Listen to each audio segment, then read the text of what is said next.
Alphonse Charles Wright est reconnu comme un homme intrépide par son courage face aux menaces et aux dangers. Un individu intrépide est celui qui ne craint pas le danger et qui l'affronte de manière volontaire pour défendre ses convictions profondes. C'est une personne déterminée qui n'est jamais découragée par les obstacles ou les difficultés. L'ancien ministre de la Justice, Alphonse Charles Wright, incarne toutes les caractéristiques d'un homme intrépide. À Macenta, malgré les menaces qui pesaient sur lui, allant jusqu'à être agressé physiquement, il n'a jamais reculé. Ce courage lui a valu d'être muté à Kankan, où il a continué à défendre la justice face à des personnalités influentes, allant encore et toujours contre les intimidations et menaces. Pour défendre les faibles, il n'a jamais fléchi. C'est dans cet esprit qu'il a ensuite été transféré à Conakry, où il est resté fidèle à ses valeurs. Même lorsque des dossiers sensibles sous la pression du gouvernement d'Alpha Condé lui ont été confiés, notamment les affaires de Fonike Mingwe et Bilo du FNDC, il n'a jamais craint pour sa sécurité.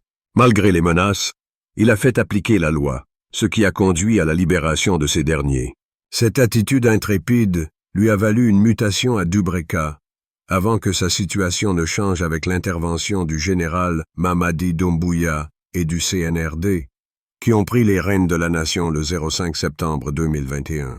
En raison de son intégrité et de son franc-parler sur les questions de justice, Charles Wright a gagné la confiance du président Doumbouya. Il a d'abord été nommé procureur général, en raison de ses compétences remarquables. Puis, plus tard, ministre de la Justice et garde des Sceaux. À ce poste, il s'est fait de nombreux ennemis, notamment en raison du combat du président Doumbouya contre la corruption.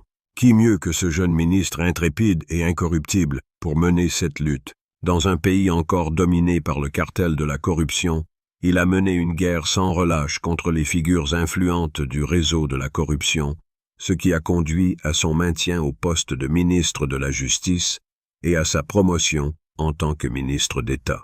Les critiques et les menaces ont fusé de toutes parts, y compris de la part des médias acquis à la cause du cartel.